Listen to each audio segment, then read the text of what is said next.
The discussion we're going to have tonight is personally important to me, and I want to recognize the unique relationship between Maryland and this prestigious arts organization.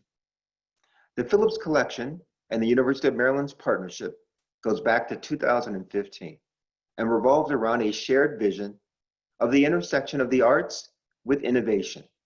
The focus has been on career building opportunities for young scholars and professionals in the form of postdoctoral fellowships, a prize to support a first book publication, paid internships, and up-close experiences with leading visual artists and international composers.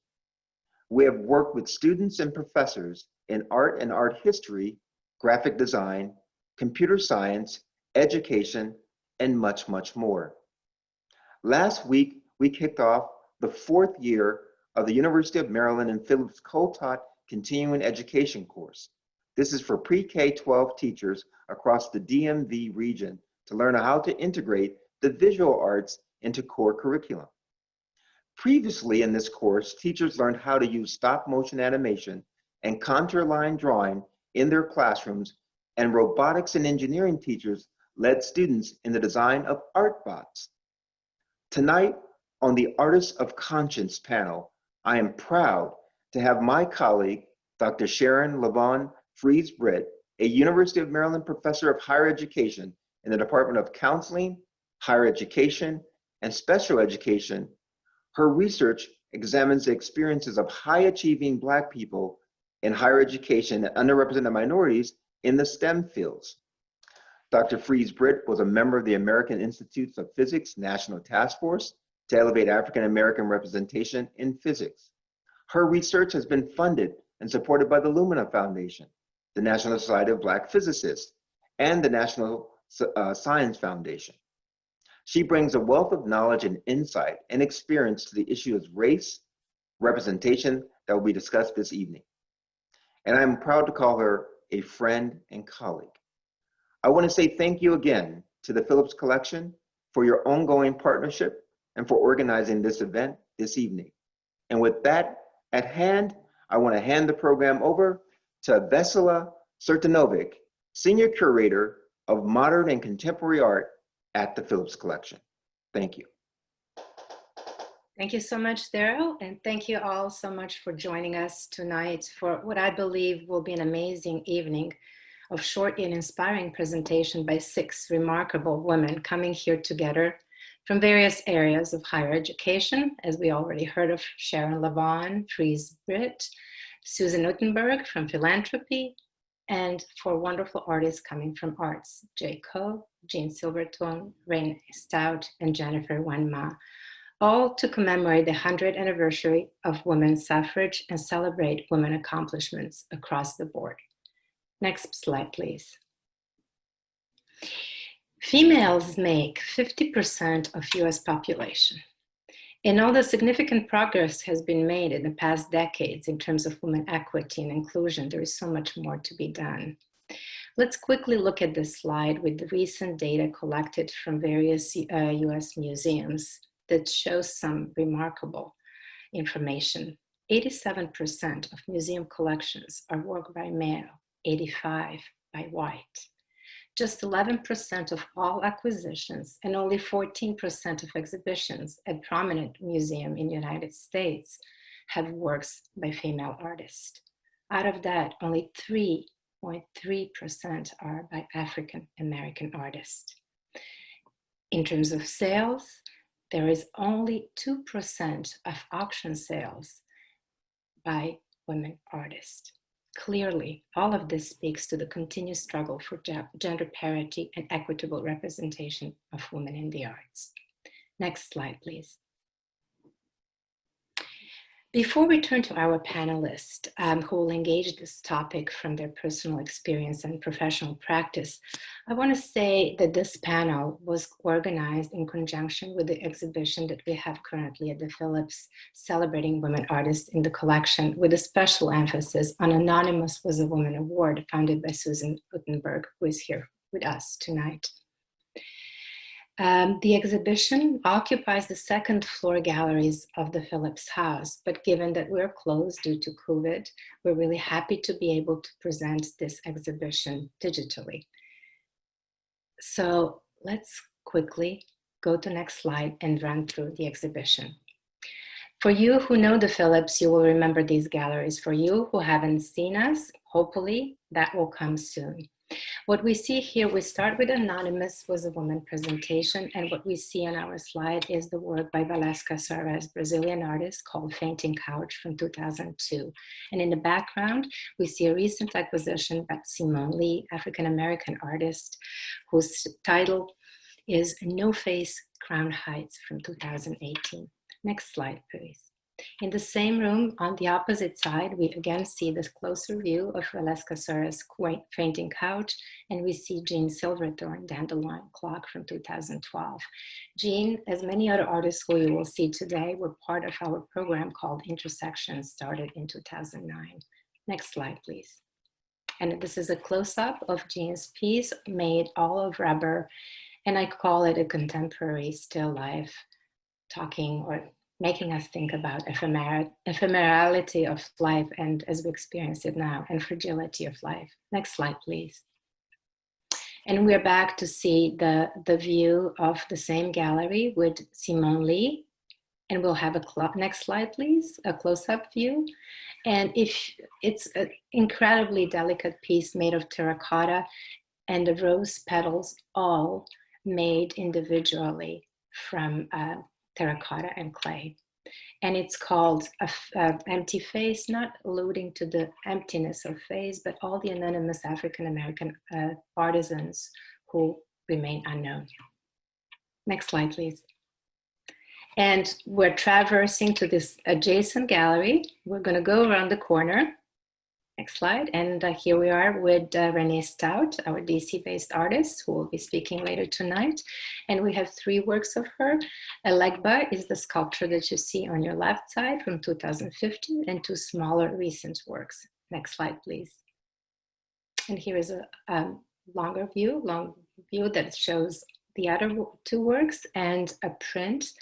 All of them are recent works, and Renee will be talking more about that. So I will let her speak in depth. And a long view with Jayco on the left side across from Renee Stout. Next slide, please. Jayco was also, this is black, number 23, 24, and 25, all made of vinyl. And Jay will be speaking about, maybe not those, but about her work. Jay was also, like Jean, part of Intersection program in 2015, I believe. Next slide, please. As we're walking out of these 2 galleries, let's move to a separate gallery with our very first Intersection project in 2009 by Jennifer Wen Ma. This is a video installation, the very first video installation we've done, called Brainstorm. Next slide, please. Next slide. And yet we're going to another room. Again, we're still in the Phillips house with Arlene Sheckett, another artist who was part of the Intersection in 2016. And the piece is called The Ghost, that really refers to the pedestal of the piece that is the negative cast of the fireplace. So they're talking, it's a conversation piece. And essentially, the upper part of the sculpture was pre-existing, but the base was made to make a dialogue with our architecture. Next slide, please. So this, all of these artists were awardees of Anonymous Was a Woman award. And in addition to that, we decided to present another small selection of historical and contemporary figures from the collection in addition to this. And let's go to the next slide and see that. On the left side, we have Susan Vradenburg, Domino painting. We have Alma Thomas. And next slide, please. And Frankenthaler, Helen Frankenthaler. This is our staircase, the original staircase in the house. Next slide. And here we have Linda Ridgway, the sculptural piece called Conversation, and Amy Cutler.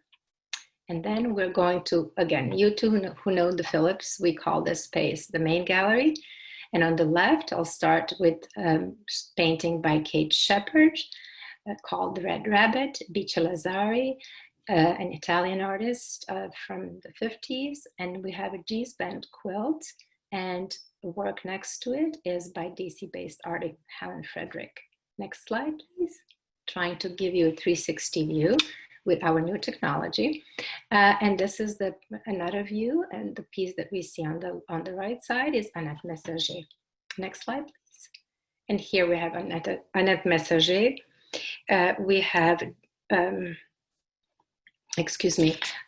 Justine Bune, and we have Joan Mitchell and Taya Heuser.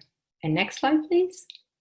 And again, closer view of John Mitchell, Taya Heuser, and Barbara Liotta, a white sculpture. Next slide.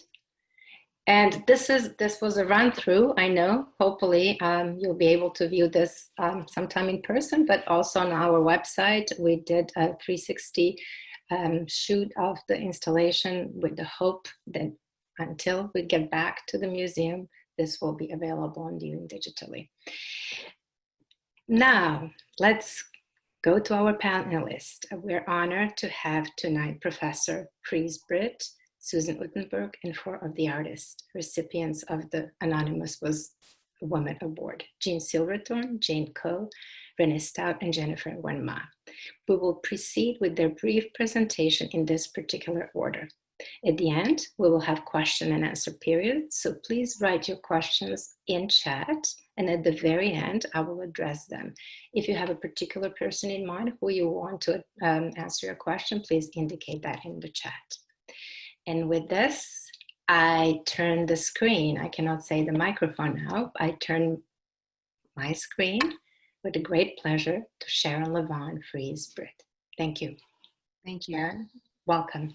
Thank you so much, Vesla. Good evening, everybody. Thank you so much for joining us. I am absolutely honored to have been invited to participate in this historic event and a historic conversation tonight. I want to thank my president, President Pines, for that very thoughtful and warm introduction, and Provost Rankin for the recommendation and extending the invitation for me to join you all tonight. I want to start my space for opening up the conversation by actually reflecting on the title. Let me just go back and say tonight's event, Artists of Conscience, Women, Race, and Representation.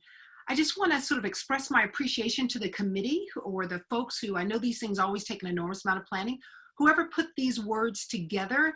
And in particular, I really want to express it because it opened up the space for me to sort of see myself. We were asked to share some things personally and professionally that opens up our conversation around the topics we're dealing with today. And as a Black woman who intersects around race and my gender, often the experiences that I have, both in and outside of the academy, are not really fully appreciated or understood by those who haven't had those kinds of experiences. And the title of tonight really, in our current fragile state in America, allowed me to feel like I could, as we are celebrating this 100th anniversary, really do something that wasn't possible 100 years ago for a lot of Black women, and that was to be represented, to be counted in the first effort to have women be able to vote in this country. We all know that Black women were not a part of that effort, and it took years before we actually were represented holistically in that, and so I really appreciate that. And I think in many respects, that legacy is part of what we are continuing to have to grapple with and struggle with today. And so while over the last 100 years, there has been tremendous progress, we certainly have a lot of work to do. And again, as we see where we are in our country right now around both of these topics, it is really upon us to be very thoughtful about our moves and to vote, as the video said. So I want to spend the rest of my time actually giving you a sense of what I think centers my own consciousness. As you heard in the introduction, I have unapologetically done my work around the experiences of African Americans, in part because so much of the research on Blacks has been from a deficit perspective historically. It's about what we're not able to do, what we cannot achieve. And I wanted to resituate the portrait and the narrative on that, and to talk about the ways in which Blacks at all levels, but particularly Black students in STEM, Black faculty and staff, have been very, very successful in pushing their way through the academy. But to reflect on what I think adds to my consciousness, let me give you just 4 quick pieces of information about my own experiences and my own background. The first is that I'm first generation college educated, and I'm very proud of that. And I want to say that because my parents, I was raised in a family with both my parents, and my parents were very big on education. They understood the importance of education and wanted us to get an education. My mother went to school at 52 to finish her degree, and my father was a military career man. And those 2 factors are important because what came out of my household was learning about the courage to speak up. Both of my parents instilled in us, and I took away, that you have to speak up and take risks. They also made it very clear that working hard mattered, and that these were values that mattered in the sense of using your talents and your ability to also fight for more than just yourself. They were huge believers, and my dad, literally in the protection of this country, was very patriotic about believing and fighting for America, although he also critiqued America. And my mother, who I saw always being willing to fight for other individuals. And to also, they taught the importance of valuing my self-worth and my worth, particularly in contexts where others might not value me. Now, I started there because I think it has direct implications over time for how I have professionally navigated my space. So let me fast forward to the second factor I want to share. And that is on becoming a professor. You know, it's really interesting because that was not my career objective, so to speak, or my initial place that I thought I would end up in my career in higher education. But I want to note that my doctoral advisor, who happened to be a white male Jewish, dear colleague and a friend, Dick Chait, really saw something different and encouraged a different pathway for me. And the reason why I share that is I do think that mentorship and individuals in our lives are important. And I was fortunate enough to have a really strong group of mentors, Black women, white men, Black men, a very diverse group of folks. And what was most important about them is their sense of well-being. They were healthy enough to also encourage me. The third one is my experiences in navigating the academy. As we open up this space this evening, I want to just say that, and you heard this in the data that Delsa shared as well, clearly the arts, African-American are not represented as much as other groups, but just in terms of how we navigate these professional spaces continues to be a challenge. And at this stage in my life, sometimes I will meet people who will assume that things were seamless. And just very quickly, I will share that, you know, climate issues are real. The context of navigating the academy was not always easy. Having my research valued when you're centering on populations, and I am not the only scholar who raises these issues. There are plenty of scholars who have, when you choose to study minority or underrepresented populations, how that is viewed. And so those are very real points that have to be navigated. But there were also tremendous successes. And I want to say that there weren't always barriers by any stretch. There were incredible opportunities. And I think that's important from the standpoint of helping us understand and celebrating where women are and where we can go as Black people and people of color and all of us, is that even though there are times of difficulty, there are also times where there's incredible opportunities where our scholarship and our work is celebrated, and we're in communities of colleagues that celebrate that with us. The last factor that I hope might be meaningful as we engage in this conversation, and particularly as I find myself at this stage in life and dealing with the sort of range of issues that are pressing on us, with racial climate, with the death of Blacks in the country, with really violence against women and Black women in particular, is I rely more and more on my consciousness around my wisdom of having been through lots of things in my career. That wisdom and experience is paying off differently at this stage. So as I'm in these challenges, as I'm trying to understand where America is, where we are, and while on the one hand, I'm very concerned, there's a way in which I am able to persevere through it because of the wisdom of having seen enough things. And so I want to say that as a woman who's maturing, because I think in our society, we're often still continue to struggle with mature women, and we see all kinds of signs of that. And so I see that as part of my consciousness that's very powerful at this particular stage in helping me to navigate and think about the way in which I present who I am professionally. I want to close with the observations of probably one of my absolute favorite sheroes, and that is the work of Harriet Tubman, a woman who was all about the freedom of not just Black Americans, but certainly Blacks and slaves, but even America. As you know, over the course of her life, she took on numerous leadership kinds of roles that are beyond what a lot of people even understand. And I am particularly struck by the words that she shared with the passengers that she was about to take into freedom. She understood the enormity of their ability to make it through this difficult journey. And here's what she shared, and I'm sharing these as my closing because I think they still are fitting for today. What she would often say to them is, if you hear the dogs, keep going. If you see the torches in the woods, you keep going. Keep going even if they're shouting after you. Keep going if you want a taste of freedom. You have to keep going. I think in America, we're still looking as Black Americans, as Black women, for the freedoms that so many members of our ancestry have fought for, whose faces are unknown to so many of us. We still aren't seeing the justice. We still aren't seeing the freedom. And so we must vote, but we must also be committed to advancing our nation if our talent is really going to be used. So I hope that offers some opening spaces as we get to our larger conversation. Thank you so much. I'm looking forward to that conversation. Thank you so much, Sharon. It's been a wonderful presentation. I'm sure we'll have a lot of questions to discuss later on. And now we are going to Susan Unterberg. It's my great pleasure to welcome you, Susan. Susan is a photographer and philanthropist, and the woman behind the Anonymous Was a Woman Award. She will speak to that more. She's a wonderful photographer, and her recent work deals with political issues, and we'll hear more from her. With that, I welcome Susan and turn my screen to you. Thank you. Thank you, Vesla, and for inviting me and some of our Anonymous Was a Woman recipients today to take part in this panel. Let's see. Can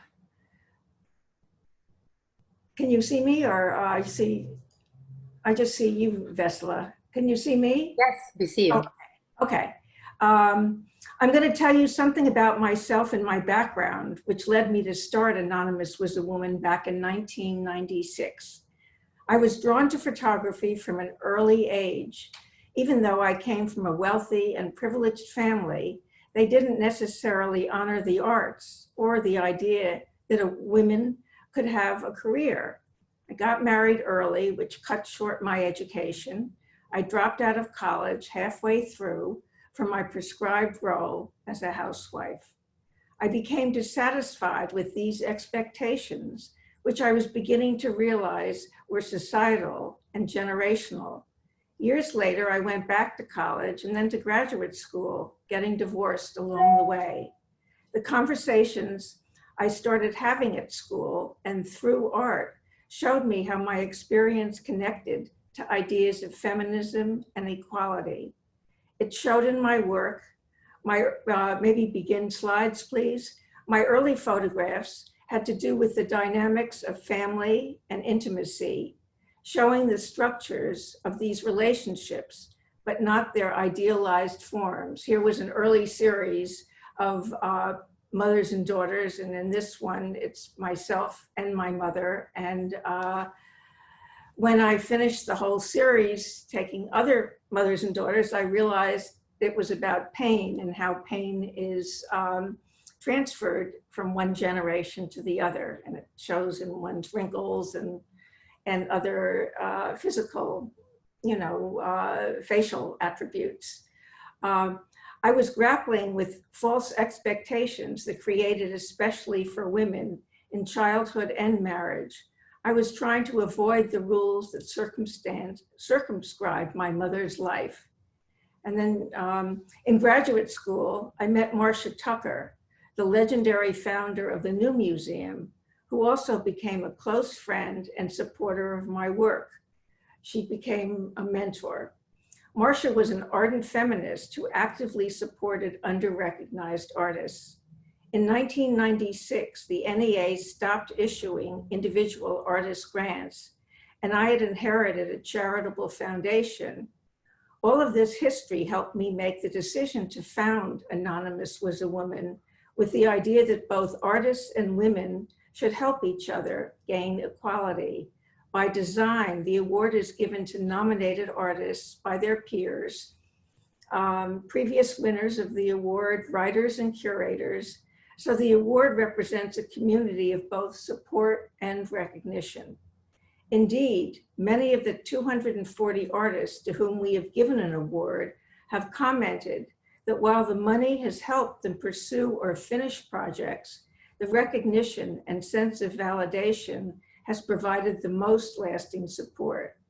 Struggles for access and inclusivity often take much too long and must be fought on many fronts, like the fight for suffrage, which has taken hundreds of years and is still ongoing given current efforts of voter suppression. In the effort to make the art world more accessible to women, Anonymous both celebrates the voices of women artists and creates a structure for public recognition. You can begin the other slides, please. This was fathers and sons that followed mothers and daughters, and this is sisters, and I'm in the background with my sister. You can see somewhat what the relationship is. So nothing was idealized the way I was portraying in these photographs. And this was a video installation at the new museum in the projects room called Close Ties, which was mothers and sons and showing a sexual component to the relationship. I haven't always been comfortable wearing both hats publicly as artist and anonymous philanthropist. It has only been 2 years since I went public about my role as founder and sole funder of Anonymous. I stayed anonymous for many reasons, most importantly because I always wanted the focus of the award to be on the artists and the grant, not on me, the benefactor. By going public, especially at this time, has been really important in helping to advocate for gender equality in the arts. And it has been incredible to meet and develop relationships with previous awardees. I have gotten more comfortable with the role and the ability to speak out on behalf of women artists. Anonymous and my work undoubtedly come from similar political instincts and values. They are mine after all, and in both I am unafraid of doing things and making work that is controversial. It is also important to see them as distinct efforts. There is no way my photographs could do the same thing as the award and vice versa. In my artwork, I have also become more public about my criticism of our political and social situation. In my early work, I was not trying to illustrate anything. I was trying to discover how I was feeling as I was making art. Often it would take a long time for me to find out what these feelings were, from the criticism of social relationships in my earliest series to the internal states and abstractions of some later work. In my newest work, however, this relationship is inverted in a way. I already know how I feel about the politics I am criticizing, and the work is an attempt to show these ideas. My first body of work, which takes the form of an artist book, Bad Politics, was a way for me to combine self-portraiture with what has become a news obsession and the despair I experienced in the face of the election of Donald Trump and his terrible policies. Using Photoshop and digital manipulation as aesthetic strategies, I build these images using found internet photographs, which I then isolate and recombine. I have gone on to make 2 other bodies of artist books. In Fantasy America, I translated the bad politics of the Trump administration through my hopes and dreams to see the country move in a better direction. Crimes and Misdemeanors, the series which I will continue to work on until the 2020 election, is concerned with the parts of Trump's decision-making policies and the attitude which I think are criminal. Needless to say, the right to vote has never been more consequential, not only for women, but for all people. Thank you. Thank you, Susan. It's been a great pleasure getting to know you, and you're certainly inspirational, and your philanthropy will hopefully reach many more women and will be inspirational for others to come. With that, we move on to Jean Silverthorne, who is a wonderful artist and a friend, an American sculptor who's best known for her cast rubber sculpture. As I mentioned earlier, she was part of our intersection project, intersecting with the still lifes from the permanent collection. She's in many museum collections, and she was recipient of Anonymous Was Award in 1996. Jean, please come on the screen. Thank you so much. Hi there. Hi, everyone. I wonder if we could have the first slide up. So let me start by simply saying that I'm a studio artist. I model in clay, I cast in rubber, and indeed my work has focused mainly on exhuming the studio itself for various reasons. And the studio is many things, good and bad, but I just talk about one of the things that it is for me today, and one of the reasons why I consider it sort of dilapidated. And that's because in Western culture, traditionally, and certainly since the 19th century, it's been considered the home of the isolated white male genius, creating masterpieces sui generis.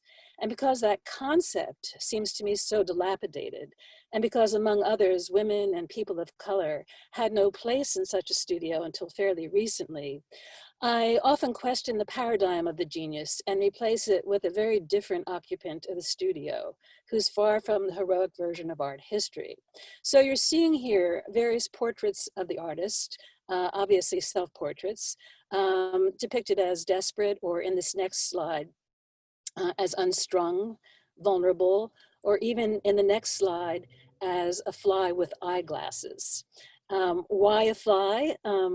Well, if you take the notion of a ruined studio far enough, then visions arise of the walls collapsing and nature invading in the way of, say, hordes of flies and weeds, the survivors of the natural world. So I've made many, many pieces representing that reversion to nature. And here in the next slide is one of them, in which rubber dandelions, weeds, and insects push through what is literally a cast of my studio floor. And in this particular floor is an impression of a feminized version of the cartoon character Wile E. Coyote. It's a Wile E. Coyote with breasts, which you can maybe see a little more clearly in the next slide. This is yet another avatar of the studio. Wile E. Coyote, of course, is the one who always gets it so disastrously wrong and is completely anti-heroic. And sometimes I poke more pointed fun at the figure of the genius, such as in this next slide, showing a caricatured Socrates. A lot of my work is concerned with mortality, what you might call, I guess, the ultimate dilapidation. And Socrates believed that the true philosopher faced death with complete equanimity. His own death is held up as a model of composure and dignity. But famously, his wife, Xantippe, was the only person excluded from the death scene. And in a poem dedicated to her, the Victorian writer Amy Levy quotes Socrates' very low opinion of women as having bodies that, quote, rarely stand the test of soul. Robert Graves thought that the figure of Xantippe was a kind of repository for all of Western culture's misogyny. At any rate, as I hope this next slide, which is a little video, will show, I made this effigy of Socrates, but it becomes a very human person, running around like a chicken without a head, just as afraid as the rest of us. This is called Stammering Socrates. So what else do you have a lot of in the studio of the non-genius? Well, you have a lot of bad ideas, rejected ideas. Next slide, please. So here's a cast rubber trash can with cast rubber light bulbs being the cartoon designation for bright ideas. These bulbs glow in the dark, as does much of my work. But I'm interested in invisibility. So you don't really see the phosphorescence generally unless you happen to be around when the lights go out. Next slide, please. I've written numerous texts in invisible ink. I'm interested in the hiddenness of deep storage. Next slide, please. Such as this cast rubber bubble wrapped chair or the functional rubber crates, which I routinely make for storing and shipping work. Visibility, of course, is a pressing issue for representation, who gets seen and who gets heard. But I want to talk also today about a different way to affect visibility, about collaboration. Next slide, please. In the past 5 years, I have collaborated on major projects with other women. Right now, I'm involved in one with Susan Unterberg. I like the idea of collaboration because I think women are good at it. They're naturally cooperative, it's holistic, and again, because it undermines this standard of the isolated genius, and also supports us as we all work in the ever-lengthening shadow cast by an increasingly corporate art world with its dedication to money and publicity, to spectacle, and the huge environmental footprint of such things. Susan, as you know, has produced a number of artist books lately, spurred by the political situation of Mr. Trump. So we decided to collaborate on a book and to focus on the environment. The thing about looking at climate change is that it incorporates so much, not least the issue of environmental justice. The fact that the people most affected by the catastrophe of climate change are, as always, the marginalized, the poor, children, people of color, Native peoples, the third world, all those who had absolutely nothing to do with creating the emergency in the first place. Now, what you're looking at now has to do with the fact that I don't generally do finished drawings, but whenever I have done so in the past, I've always used newspapers as a ground. So a short while ago, I cast another rubber trash can and filled it with some of these drawings. Next slide, please.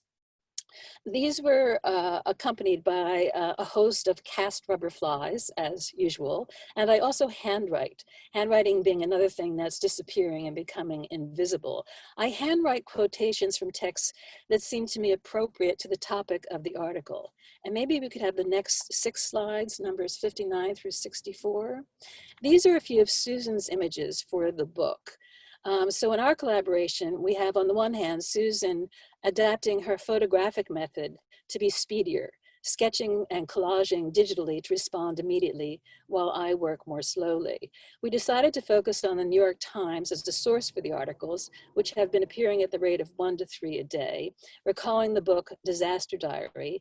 And you can see from the next slide that, and from all these slides, that Susan tends to use the photograph in the paper as the basis for her image.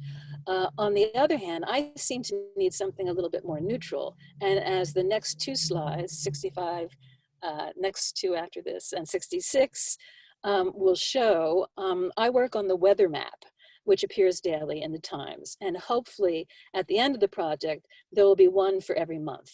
And I'll just end by saying a little bit about the text. For instance, in this next slide, we have Susan on light bulb regulation rollback using the headline as text.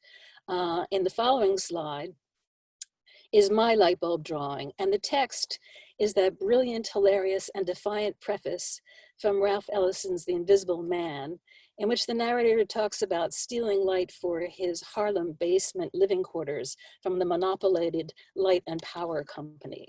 Or in the next slide, is an extract from Zora Neale Hurston's Their Eyes Were Watching God. It's the lyrical passage describing the pollination of thousands of blooms, ecstatically meeting dust-bearing bees in the golden sun. It's a kind of antistrophe of natural fecundity to this image of freezing snow. And I'll just end with one more image from Susan for the book, which is under construction. We're still working it out, but I think this will give you an idea of the direction that we're headed in. Thank you.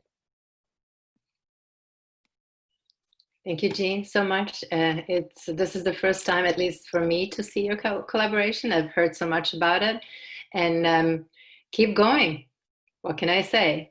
Thanks for joining us. And now we move to Jaco, who is part of our community, DCist, although she escaped to the shore presently. Korean-born, as I said, living here, part of the Phillips family, and part of the awardees. With that, part of the Intersection Project and another friend. Jay, please welcome to the screen.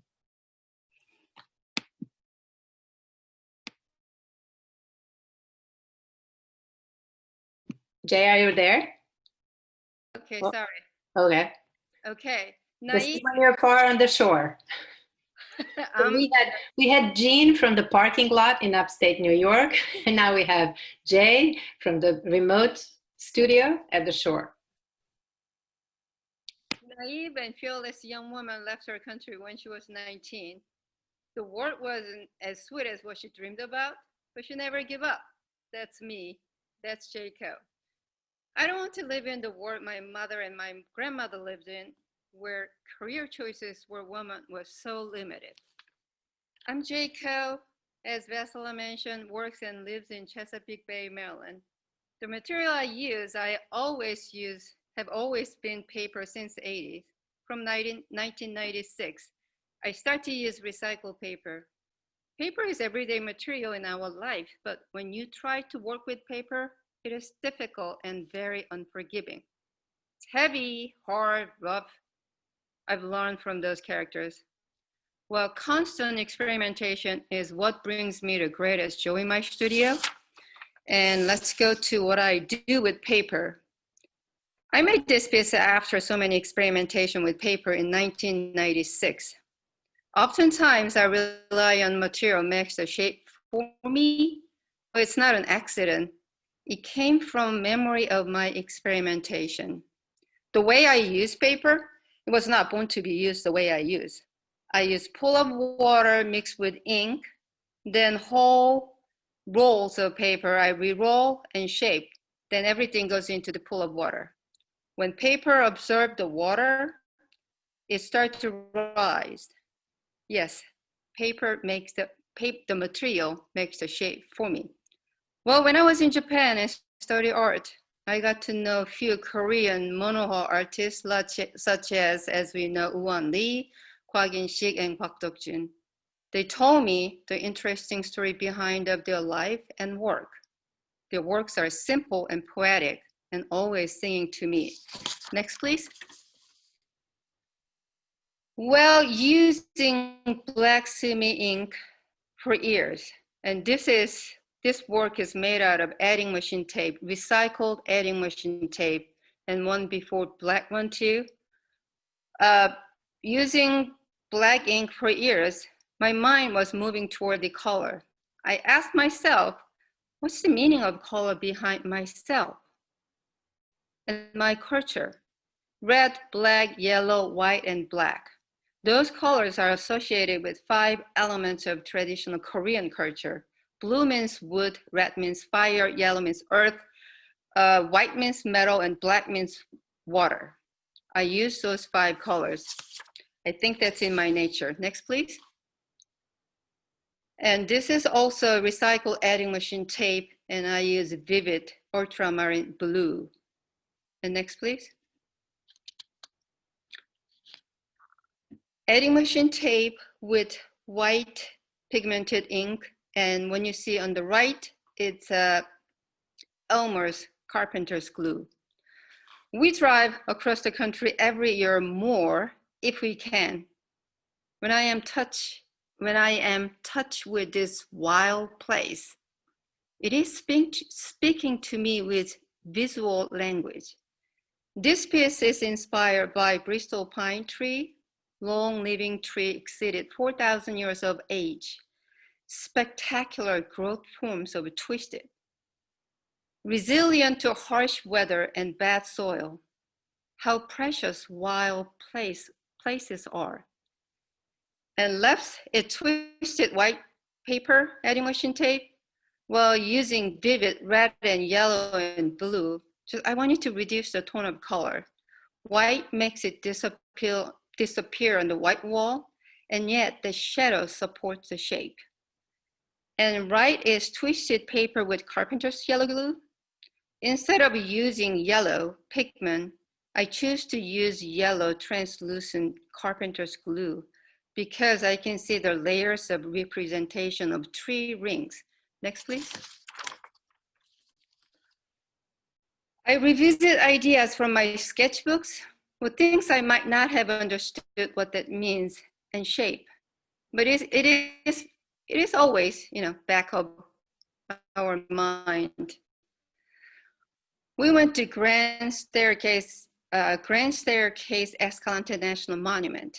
It's not an easy place to get to, the back road, but it's worth it to take a risk for driving dangerous this road because every single part of this place is magical. This land has so many stories of our history. Almost 2 million acres of protected land in southern Utah, 2017, this monument size were reduced by 47% under this administration. I don't usually put too much flair, political flair in my work, but I want people to think the nature is innocent, can be destroyed easily. Next, please. Recycle white craft paper rolls. Oftentimes, I think about what kind of message I can deliver to the viewer through my work to sense that vulnerable those natures are. What I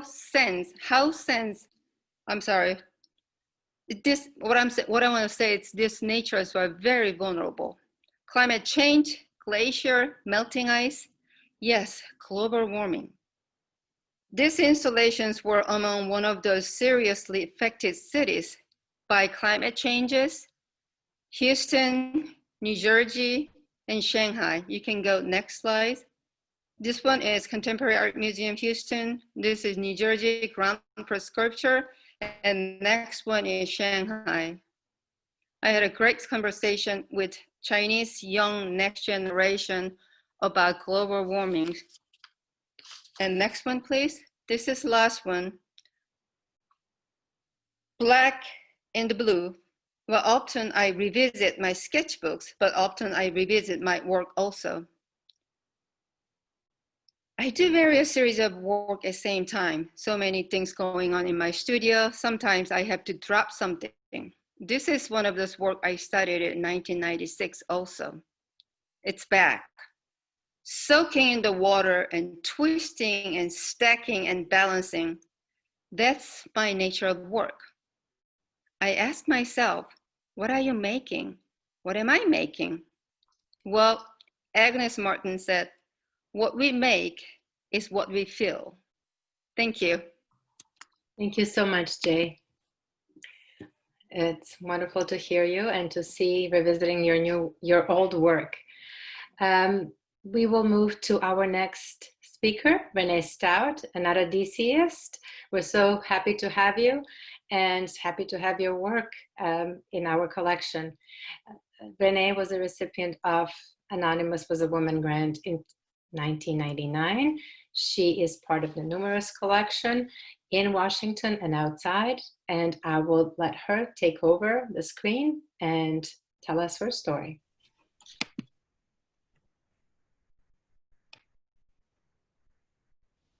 Renee, you're on.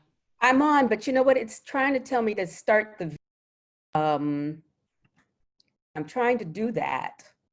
I think we will start with your slides. Miguel, next slide, maybe? There we go. Okay, we'll just do that. Well, this slide is one of an installation that I did called The Thinking Room. And this is as it was installed at a museum in Baltimore. But it's actually a room in my house that's an ongoing installation that houses most of my books on art and the occult and spiritual books about various religions. And I called this room The Thinking Room because I felt like I needed a space where my ongoing investigation into who I want to be as a person a lot of times takes place by sitting in this room and reading and pondering things. And I came to realize at the age that I'm at now that so much of my work that I've been doing for the past several years has been about experiencing a process of self-actualization. So as I've listened to both Sharon and Susan, that, so much of what they said resonated with me because like what Sharon was talking about, the idea of being a Black woman in this country and in this culture, feeling like you constantly have to navigate things, whatever is thrown in your way, you have to, get around that some kind of way because you can't let anything stop you from moving forward. Keep going, keep going. So a lot of the work is about navigation. And as Susan was saying, the idea of shedding roles. And early on when I decided that I wanted to be an artist in my family, of course, my parents wanted the generation after them to be able to do better than they did. So I went to Carnegie Mellon. But before I went there and I applied, they asked me, well, what are you going to go into? And they assumed that I was going to go into engineering. And when I announced that I was going into art, a family discussion ensued because they worried if I could make a living as an artist. And so my mother came up with, well, let her go into art, and, she could always change her major. But my father said, oh, well, she'll find a husband there. And I think that that's what made me decide that I was going to make sure I became an artist, because I didn't want, as a woman, for him to feel that that's the only way I would be able to make it, by relying on, a man to take care of me. So I think my whole life has been a rebellion against that moment in that dining room. And so the next slides, please. That room, was sort of a basis for an alter ego that I created. But the room was, the stage set was there for the alter ego before I decided to embody this alter ego by actually dressing physically like this alter ego. And her name is Fatima Mayfield. And I decided to create a woman who was a seer and a healer. And so this is what I envisioned her looking like in that room in my house. This is how it looks in the house. She's standing in front of her bookshelf. She's standing in front of these African sculptures who are representing the ancestors speaking to her. And part of her is she's very feminine, but at the same time, it's like she is sort of embracing her maturity, as Sharon was saying. I'm not a spring chicken, and I don't care about that anymore. It's about who I'm developing as a person inside and what I wish to project outwardly, as I shed these expectations that the society places on Black women especially. And so the next slide is, once again, she's pondering some things late at night in her thinking room. And this is called Lost in Her Thoughts. Now, if you notice the gun becomes a metaphor, because like the previous slide showed her as very feminine and soft. Well, this next slide, there's an implied antagonist, and she's going to take care of it. That's the thing. This is the metaphor for, she's not a woman that's going to hide behind a man, let a man take care of her, or let a man protect her, because I don't see men in this culture protecting us as well as they profess that they will. So it's like, well, I'm going to take matters into my own hands. So that's what this is about. She's pondering a situation that she's going to deal with herself. So the next slide are some pieces that are in the collection that on the left, on my left, there's the Elegba sculpture. The Elegba represents in Nigerian culture, the crossroads, at being at a crossroads. And for a long time in my work, I've been dealing with the concept of being at a crossroads. And we all know that when you say you're at a crossroads, an important decision may have to be made, a life-changing decision. And in 2015, I did a big show at my at Gallery Represents Me here in DC, and it was the whole show was about being at a crossroads, because being a perceptive person and being a critical thinker, I was looking at our society and felt something coming. I had a premonition that the nation was going to be at a serious crossroads, and that we might not have the outcome that we really needed. And lo and behold, we had the 2016 election. And so we're still at a crossroads, because now, once again, we're at, the 2020 election. And I'm just hoping that we don't make, the same mistakes that we made last time. I just hope that, we have the outcome that we need. And on the mantle are two works that are more like out of the style that people are used to seeing from me. They're more abstract. And this came from a challenge that the painter Sean Scully, who actually likes some of the abstract qualities he's seen in my realistic work, challenged me to do a series of abstract paintings. And I really wanted to take him up on that, because I feel like I do have an abstract painter hidden in me, and it gave me a chance to really explore that. But even when doing the abstract paintings, I was still focused on some conceptual things that I've been dealing with, like the idea of being at a crossroads, and then, these escape plans. Like, if things don't work out in the election, even if I can't physically escape, even if I can't leave this country, I can be in this, but I don't have to be of it. So then I'm projecting a better space, like Susan's Fantasy America. I have my parallel universe. So that's sort of the last, my last slide. So that's basically all I have to say about it. So thank you. Thank you so much, Renee. It's always a pleasure to see you. And as you were talking and showing us your house, I was thinking, I was thinking of your home. It should be an open studio home for everybody because it is a museum. When you think of the, historical figures and having their house museums, yours should be the one. And now we're having our last panelist, Jennifer Wen Ma, Chinese born, living in New York. We have people from all over, which makes me happy.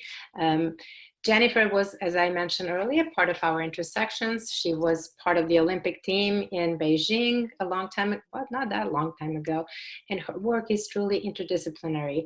With that, I would let her speak about that and show us her wonderful project, Joy Park. Thank you so much for joining us, Jennifer. I'm turning my screen to you.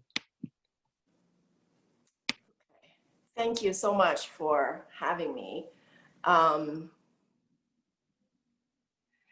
So I decided to focus my talk on one work only. My work tends to be a little bit varied and it goes all over the place, but I want to keep it focused because I was really quite inspired by the topic about artists with conscience and representation and power. So this series of work is one physical work, but that's redressed in different ways in different locations. It's called Cry Joy Park. It's the idea of any society embodies a utopic and dystopic two different sides within it. It is often very contradictory. It's hard to reconcile. So the material is quite simple. We'll go start with the images. I have a lot to share, but I like clicking through nice images. So they're made from cut paper. These are with black paper. We'll just look through and I create these very immersive environments. Next. And the audience can walk throughout the installation.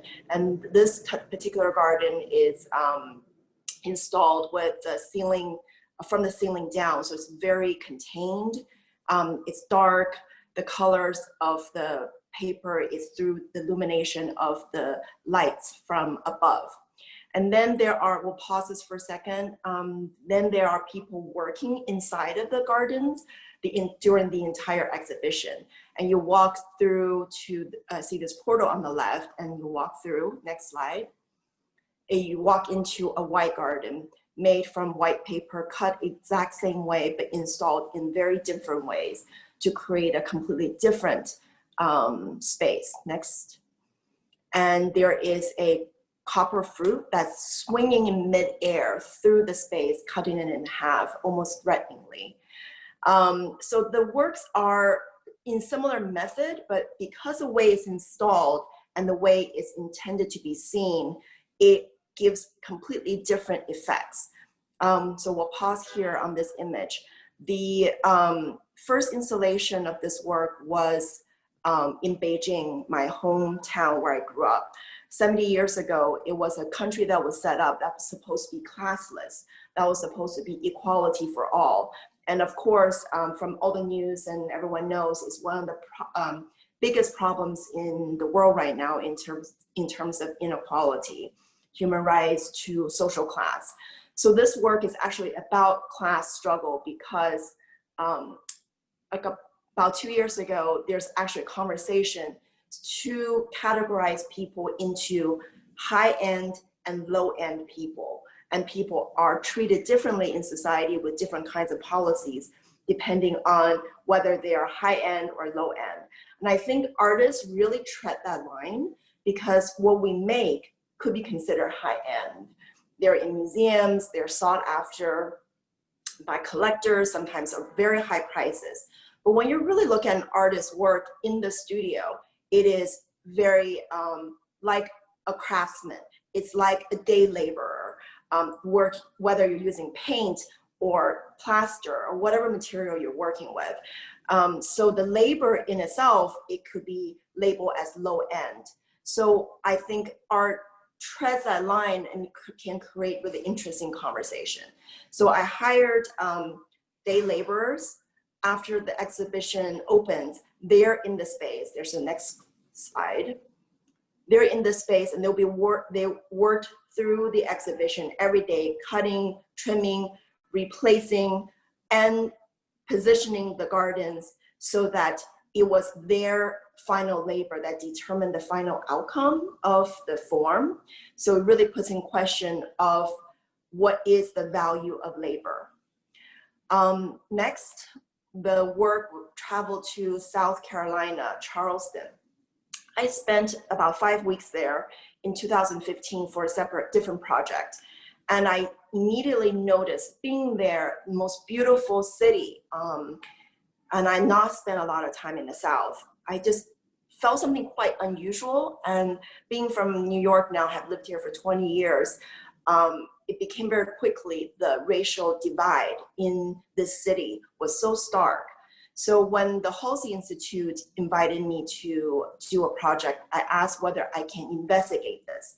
From being an outsider, I was not going to point fingers at what is the matter in a particular society, but I wanted to use this opportunity to learn and have different points of view presented.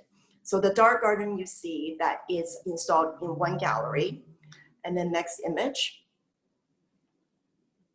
So here is a flower portal, which I also call the botanical birth canal.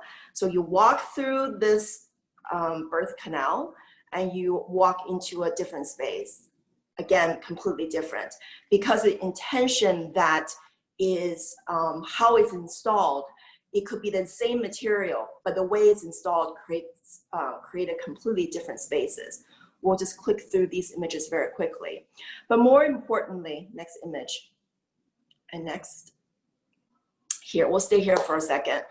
The adjacent gallery, I created a dining room where the two gardens came together over the table. Next image. So they're really meeting in this confrontation. Next. And at this 26-seated table where all kinds of chairs and plates from all mismatched brought together, we invited activists, local residents, come together for several conversations over dinners and luncheons. These are, one is on education. Next. This is one of the conversations, and you can see from the back, those mirrored walls, people were writing notes, resources, people can search more information on different topics. Next. We had conversations about land, so actually put soil onto the table. Next. About food distribution, and the really important word I learned is food apartheid, not just food desert, because food desert implies it's something naturally occurring, but food apartheid really shows that it is a policy that makes people, some have things and some don't. Next image. This was a dance score led by one of the choreographers I worked with during a dinner about re-entry into society after incarceration. And I really wanted to see how America, Charleston was like the old cultural capital of the Old South, in a country where we have beautiful words like happiness, pursuit of happiness is written in the fundamental law. We could also have slavery for hundreds of years. Again, it was meant as a way to bring activist tables to the table rather than pointing fingers as what's wrong. But I wanted to show representation in different way and see art could be a vehicle for that. And the last iteration we'll look through quickly. I went to Silicon Valley. This is at Redwood City. And it's a very small space, 14 feet by 14 feet. And next. So the black garden is on the outside because it's a space you cannot enter into. But there's a lens I installed in different parts. When you did look into it, you have no access, but you see the white within. We'll pause on this image because I wanted to talk about how the tech boom created this access to, or lack of access because of the gentrification that was such a big issue in the Silicon Valley area. Next image, I think, is my last. And something so beautiful that art is can also be a vehicle and place for conversations to happen that address the injustice in our society. Thank you very much. Thank you, Jennifer. Always a pleasure to see you and your work. So with this, we're at the very end, and thank you all for participating tonight. Please vote and please ask questions. We have a couple of questions in the chat that I'd like to address, and then just feel free to continue pouring your question in chat and I will address them. So the first question was for Renee. Talk about your current practice during the COVID and during this time of distancing and pandemic. It's interesting because, you know, I've talked to other people, whether they're artists or not, and a lot of people are saying that they feel so depressed sometimes that they're really not motivated to work. And I'm surprised that in the past, I can do a lot of procrastination, but during this pandemic, I've actually gotten more creative because it's like I feel like I'm doing it for spite. It's like with this political thing that's going on, it's like I feel the need to really express what I'm thinking and feeling and processing all that. So I've actually been pretty creative and doing all kinds of things during the pandemic. And roller skating. And roller skating like I did today.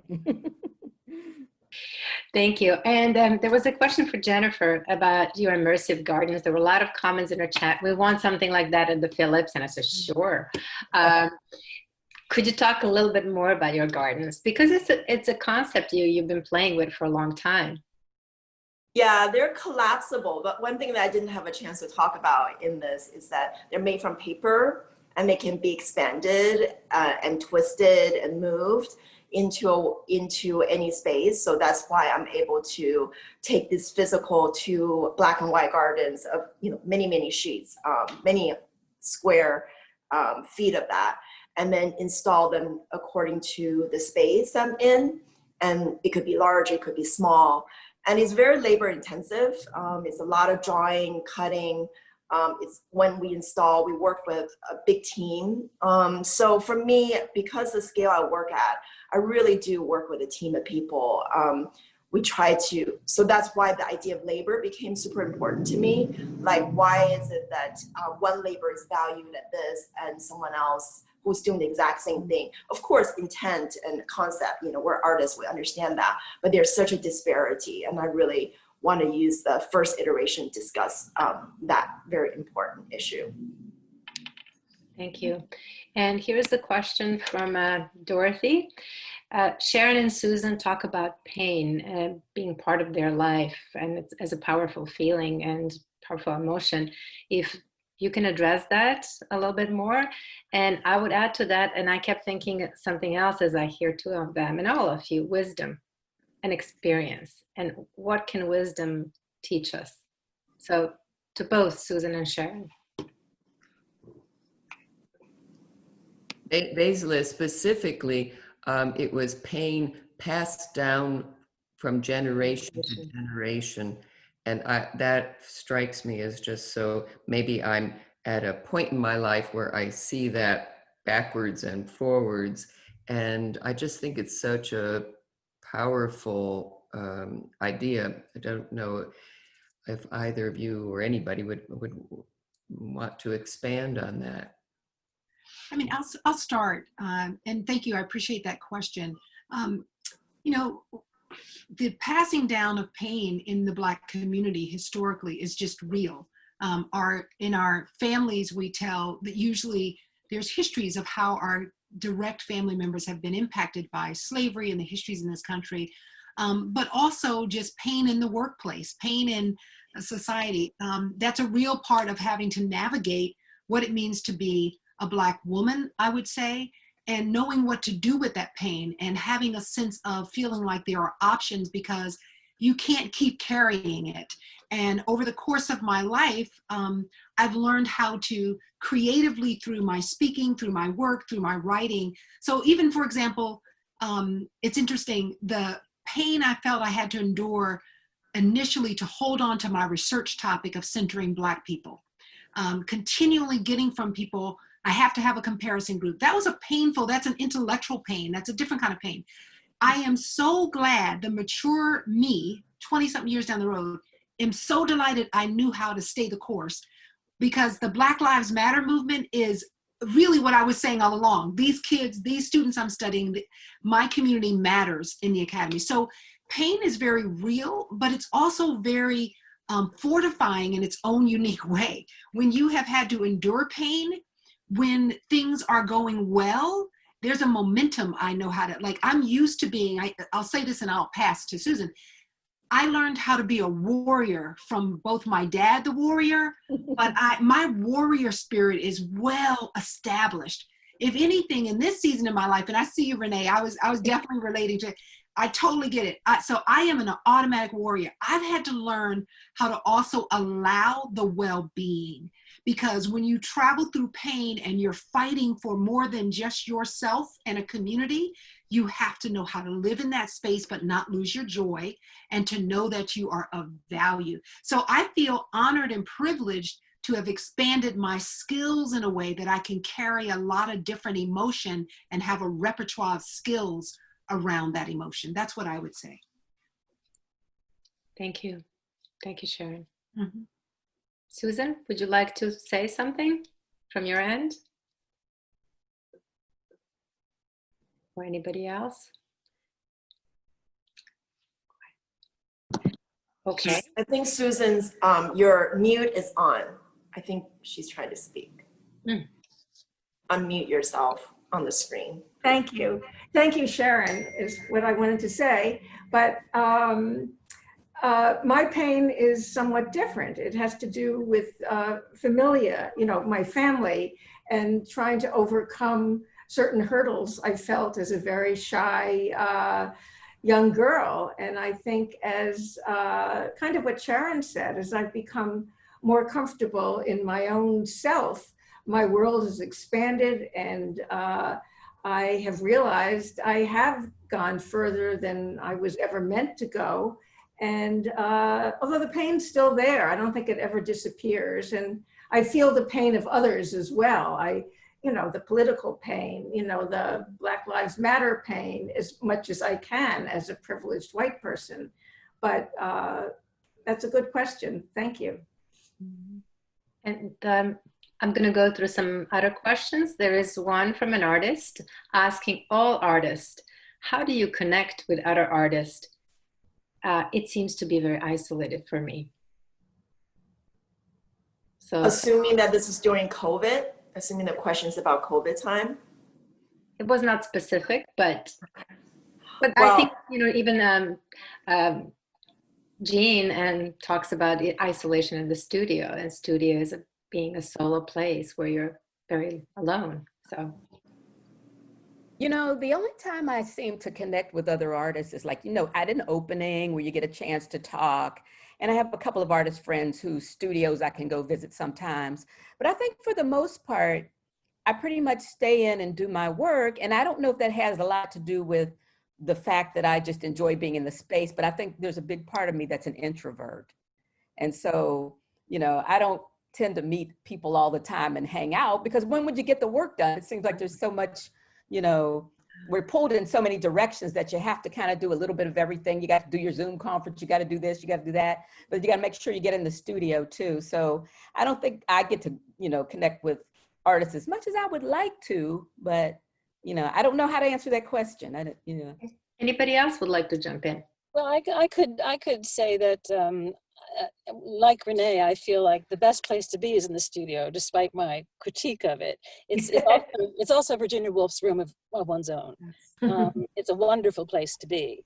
But at the same time, as I was saying, I think the collaborations have become for me recently very, very rich ways of connecting with other artists, particularly with women artists.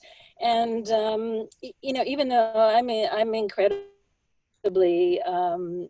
private. I'm an introvert too. How many of us are even apparently on the autism spectrum? But it still seems to have been the case that throughout my life as an artist, I have been involved pretty consistently, if not in really overwhelming ways with not just collaborations, but also with artist cooperative together. I feel very strongly connected a certain community of artists, and of course, Breaking up a little bit. Jean? or to be alone in the studio is just fabulous. Just put the whoops in one way or another anyway. And Jean, you're breaking up a little bit. Can you hear us? Okay. And Jennifer, you were going to say something, and much of your practice is very, very actually teamwork. It is, but I want to talk about a different aspect. I really love what Sharon said earlier about mentorship. And I heard this from someone a few years back that said, how are you going to help your fellow, people of color? Are you opening up your Rolodex? Are you really mentoring them, helping them? And it was very emotional for me to hear, because I had people help me, and it was not an easy path, including Susan. So I started this thing where me, another artist, and the curator, we do studio visits with other artists. We seek out anywhere from emerging and established, or anyone who's doing new work, wants to have someone to come and have a crit. And then we do a salon sessions. We visit a lot of artist studios, and we do a salon session often in my studio. So it's not a huge space, but we really give them almost like a mini exhibition. And then we invite people just in our Rolodex, other artists, curators, writers. And then it's about 15 people. It's really about intimate conversations. So we've been doing that for the last 2-3 years. And then during COVID, obviously, our 2 sessions this year in the spring were canceled, but now we're starting to do virtual studio visits, just because people are isolated. We haven't done anything public because there is a lot of noise and buzz, right? So I'm always careful and thinking about what to put out in the digital sphere that's meaningful. So we're not sure how to do these bigger, bring more people in, but definitely it's not easy. I really, really appreciate curators' work even more after this experience, because it is so hard to go to artist studios, and it's just the little that we do. It's given me a profound appreciation, but also I've made friends. I've really see other people's process. So I think it enriched me as an artist, and I'm hoping, we're also building a community. So. We have 5 more minutes. I have one quick question for you, Jennifer. There's one for Jay and one last question for all. So very quickly, for Jennifer, could you address the theme of nature gardens in your work and the issues of race, advocacy, and the value of labor? So, okay, well, it's a big question. Really, this work is an investigation of how to discuss that. I have to say, I try to be curious in what I'm doing. And just say, well, I'm not sure what this means. When I heard in Beijing, because I go there, I have a studio there, my studio was being shut down because we were considered low-end laborers. And then, and then at the same time, because I live in America, I'm being courted as a high-end intellectual on the other end. So that divide really opened me up to talk about. So I really want to work with people who are considered low end. I just hate how that's even used. So it's really out of a curiosity. Well, how are people living? How are they being treated? And then in Charleston, it was the same thing. It was not a very clear idea I was going to go in and talk about race. We're investigating all these different things about education, about reentry. But in the end, it was the end symposium we did was the cross-section of systemic racism. It was through the investigation we arrived at that. So I think I'm hoping that an exhibition, if that we took the steps to understand with the audience, it doesn't become didactic, but rather a way of looking and investigating and seeing these things around. So I think that's a collaborative way I try to work. So. Thank you. And I'm going very fast so we can make it through the questions. For Jay, all your installations are sites, are your installations all site specific? What happens to the paper when the exhibition is over? I love your reference to ancient rock formation and water. Could you speak a little bit about that? Oh yeah, I just keep it in my studio forever until it finds a home. That's what I do. Did that answer your question? So my studio is a pile of paper, so I'm living with it. And store it. Wow. You'll make a house. Exactly. Yeah, and recycle it, living with it, sleeping with it, talking with it. You know, that's my partner. So how can I be able to, you know, dump it? So, well, lucky to have, exhibition space one after one after, so I could be able to recycle all of those paper, site specific. I don't usually get more newer paper, so I keep it in my studio, and next museum show, whatever, I do use it. Like a Beijing, Shanghai, and Chengdu, that's all same paper, moving around, same country, so I keep it in their location. So I'm gonna have next show in France, so it's gonna keep it there and then reuse it, in Europe. So that's what I do. I don't waste paper, my dear. Thank you. Recycling. Exactly.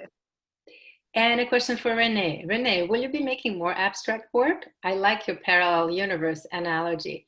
And that is a comforting way of dealing with the present. Yeah, I think I will, because I've always liked abstract art, but I never saw myself as an abstract artist. But, just that invitation from Sharon to do that exercise just opened me totally up. So I think my work is constantly now trying to find the balance between that world in between realism and abstraction. So yes, I'm going to continue to do it. And there was a question, a difficult one, I guess, to all of you. Could you give us your stand or your opinion regarding the decision vis-a-vis Breonna Taylor, how these moments impact your life and work? I had to skate today because I felt like basically I've been told that as a Black woman, my life does not matter. That's the way I'm taking that. And how to proceed from here with that information, I'm just going to have to figure that out. Let me tag team. There was something Renee presented that I was just so, your space and the room that you're in. Mm-hmm. About 4 or 5 years ago, I instinctively and intuitively through my meditation and prayer time had gotten the word that I needed what I called a decompression chamber in my mm-hmm. house, because I do a lot of race equity diversity work and I could just feel it. And to the Breonna Taylor question, I have not even totally absorbed it yet because things were on the calendar all day today. I have a busy day tomorrow. I am deeply disappointed. I am, but at the same time, not shocked and not looking to the changes that on the surface look like they're coming. I'm trying to be optimistically hopeful but as Renee just said, as a Black woman, the messaging is just so clear that we're often perceived on the bottom of the heap when it comes to importance. Now, do I believe that's true for us? No, I believe we have an incredible brilliance that displays itself in ways that our society has not even allowed to be cultivated. Right. So I will get myself where I need to get to, which is to always take a higher road of vision on this. But at this moment, it's very disappointing that her name wasn't even named in paperwork, let alone all the other factors we're continuing to learn. So it's a struggle. It's a struggle at this moment. Even thinking about tonight and on this day was a struggle to have to be composed to do an event when you want to really scream and get on the phone with folks and say, we have to still be composed. And it's asking an awful lot of us to continue to have the kind of thinking process in place when there's just the chaos and disregard for our lives. I think I've gotten to a point where I just don't recognize authority anymore. I just don't recognize certain kinds of authority. It's just, you know, they haven't shown me that they are the authority. So, you know, they're no longer the authorities. And that, with that acceptance, I'm just going to move on with that. Right. Would anybody else like to add a few words before we close tonight? I'd No, like. Sharon, whoops. Shows how, I'm sorry, shows how corrupt our government is and our laws, and they're not, you know, the same justice for all. And I don't know what we're going to do about it. We're really in crisis. We shall go and vote. With Well, that, one thing. I just wanted to say, Sharon, I actually had that thought earlier today about how, you know, how do we find our center and our courage and, you know, put you, all of you through, you know, focusing your attention on this. I didn't quite, but anyway, all I can say is thank you for being present and being so generous with your creativity on this, like, yet another assault day, you know. Right. So I'm profoundly grateful that you stuck with it. I really am. I grappled with that earlier, but thank you. That's all I can say is thank you, thank you. Sure. Let me just say, Dorothy, the thing is that's where if we talk about back to that pain conversation, we learn how to be in these multiple modes. Yeah. That's what we've had to learn how to do in America. Yeah. And but it's exhausting. So I appreciate you even saying it's exhausting. We can do it. And so I know that I haven't yet absorbed this case. I need the space over the weekend to let it kind of rain in on me. But I appreciate that you are just thoughtful and aware of that. It's a continual role of being in two different spaces and often 3 and 4 at one time. It's exhausting. Yeah. So thank you to all of you. Thank you for inviting us. And Susan, I have to say, some of that work that I showed couldn't have been done without you. So thank you. Oh, that's nice to hear. Thank you for making that work. Yeah, thank you, Susan. I really appreciate it. It means a lot. Thank you, Susan. It was just good to meet you all. Good to meet you. Yeah, this was, I learned a lot. I learned a lot from you guys. You all make me really proud of you know, the grant and who we've supported. So keep going. It is. It was my birthday when I got phone call. It was one of my best days in my life, Susan. I'm telling you the truth. It means a lot to me. It means a lot to other artists. I just want you to know. Well, I think at the beginning, I promised 6 wonderful, remarkable women speakers. I think we lived to the expectations. Thank you so much for a wonderful evening and sharing your experiences with us. Thank you all, and goodbye and have a good evening. Thank you, Phillips, for supporting us and showing us. So yeah, we'll continue. We'll keep going, and we'll keep changing the world. Bye-bye. Bye, everybody. So much. Bye, everybody.